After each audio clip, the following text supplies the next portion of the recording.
Picture this. You're standing on a steel platform in the middle of the North Sea. There's no land in any direction. The nearest coastline is 120 miles away. Below you, the ocean drops 300 feet to the seabed, and around you, 24 hours a day. Machinery is screaming, drilling, pumping, grinding through rock 2 miles beneath the waves. Now imagine trying to sleep through that. Not for one night, for 21 nights in a row, on a structure that never turns off, never goes quiet, and never lets you forget that you're floating on top of one of the most dangerous industrial operations on Earth. Here's the thing most people get completely wrong. They picture oil rig living quarters as some grim metal cell, a bunk, a bucket, and misery. But the reality is almost the opposite. What's actually inside that accommodation block is one of the most carefully engineered survival environments ever built, and almost nobody outside the industry has any idea it exists.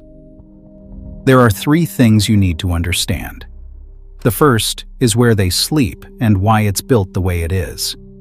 The second is the technology that keeps them alive when everything goes wrong. And the third is something that changes how you think about these places entirely.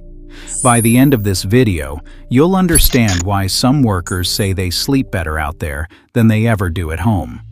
So let's start with the most basic question.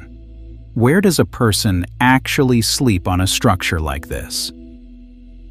The answer is a section called the accommodation module. On a big offshore platform, this is a separate building bolted onto one corner of the rig. And its location is not random. It's deliberately placed as far as physically possible from the drilling floor and the wellhead. The reason is simple and terrifying. If there's a blowout, a gas leak, or an explosion, the module needs to be in the safest possible zone. On many rigs, it's positioned upwind of the process area, so that toxic gas gets blown away from where people are sleeping, not toward them. But the placement is only the beginning, because the walls of that module are unlike almost any wall you've ever slept behind. They are blast rated. On modern platforms, the accommodation block is built to withstand a hydrocarbon explosion and a fire burning at thousands of degrees for a set number of minutes, long enough for everyone inside to get out. The walls are fire-rated steel, the doors seal, and here is the part almost nobody knows. On many rigs, the entire living quarters are kept at a slightly higher air pressure than the outside. That positive pressure means, if there is a gas leak, the gas physically cannot seep inside. The air pushes out through every crack instead of letting anything dangerous push in. So this is not a barracks. It is a pressurized, blast-proof, fire-proof fortress with beds inside it. But what are those beds actually like? Because that is where it gets strange. The rooms are small. Usually a cabin holds 2 people, sometimes 4 on older rigs, in bunk beds. And on a busy platform, space is so valuable that they use a system with a name that sounds almost unbelievable the first time you hear it. It's called hot bunking, or hot racking. Here's how it works. The rig runs 24 hours a day, so the crew is split into 2 shifts, 12 hours on, 12 hours off. Day crew and night crew. And to save space, one bed is shared by 2 workers who are never off at the same time. When the day worker gets up and goes to the drill floor, the night worker climbs into the same bunk he just left. The bed, in a sense, never gets cold, hence the name. One mattress, 2 humans, opposite lives, passing each other twice a day like ghosts. Now you might be thinking that sounds miserable. But before you decide that, there's a bigger problem these cabins have to solve. And it's the reason the design goes further than any hotel room you've ever stayed in. The problem is light. Or rather, the problem is that half the people on the rig are trying to sleep during broad daylight. If you work the night shift, your bedtime is 8 in the morning. The sun is blazing over the ocean. So these cabins are engineered to be completely, totally black. Blackout systems that make it feel like midnight at noon. Because a night shift worker who can't get real darkness doesn't just sleep badly. He gets slow, he gets careless, and on a rig, careless is how people die. And that's the thing that ties all of this together. Every strange feature of these sleeping quarters, the blackout, the isolation, the pressure seals, exists because sleep out here isn't a comfort.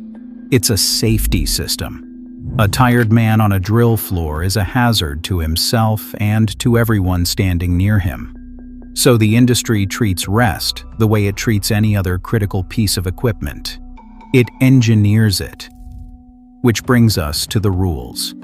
Because the way people behave inside that module would shock most people. Almost every offshore rig in the world is completely dry. No alcohol. None.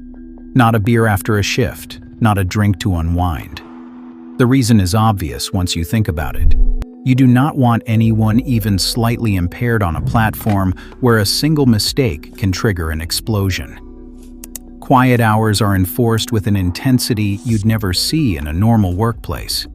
Slamming a door in the accommodation corridor while the opposite shift is sleeping isn't rude out here. It's the kind of thing that gets you a serious talking to, because you may have just ruined the sleep of a man who's about to operate heavy machinery over open water. And here's a detail almost nobody expects. The food is often incredible. Offshore galleys run 24 hours a day, because with 2 shifts, someone is always eating breakfast and someone is always eating dinner at the same table. And the quality is deliberately high. Steak, fresh fruit, multiple hot options, desserts, a constant supply of coffee. This isn't generosity, it's strategy. When you take a person and strip away their home, their family, sunlight on a schedule, and their freedom to leave, food becomes one of the only pleasures left. Companies figured out a long time ago that a well-fed crew is a stable crew, and a stable crew is a safe crew. So they feed people like kings, because morale is a safety feature too. But all of this comfort sits on top of one uncomfortable truth, and it's the thing that separates an oil rig bedroom from any other bedroom on the planet. You cannot leave.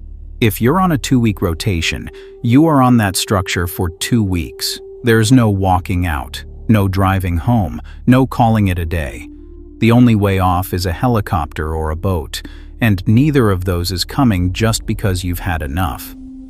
The nearest hospital might be an hour of flight time away in good weather, and in bad weather, no aircraft is flying at all. So the accommodation module isn't just where you sleep. It's your home, your shelter, and potentially your last line of defense, all at the same time. And on a semi-submersible rig, one that floats instead of standing on legs, you feel the whole thing move. The ocean rocks the entire structure, gently, constantly, all night long. Which leads to the part that surprises everyone. Ask a lot of offshore workers about sleeping out there, and a strange number of them will tell you the same thing. They sleep better on the rig than they do at home. The reasons are almost poetic. The gentle motion of a floating rig rocks people to sleep like a cradle. The blackout cabins are darker than any bedroom on land. The low, constant hum of the machinery becomes a kind of white noise that drowns out the world. And there's no phone buzzing with life admin, no dishes, no dog barking, no traffic. Just work, food, and deep, engineered, protected sleep. The most extreme places to live don't always produce the worst rest. Sometimes they produce the best. So the next time you fill up your car and never think twice about where that fuel came from, remember there's a person 120 miles offshore, sleeping in a blast-proof box that rocks on the ocean, guarding a machine that never sleeps. Now, I want to hear from you. If you've worked offshore, how did you sleep out there? Better or worse than at home? Drop it in the comments. And if you learned something today, hit that like button and subscribe for more. I'll see you.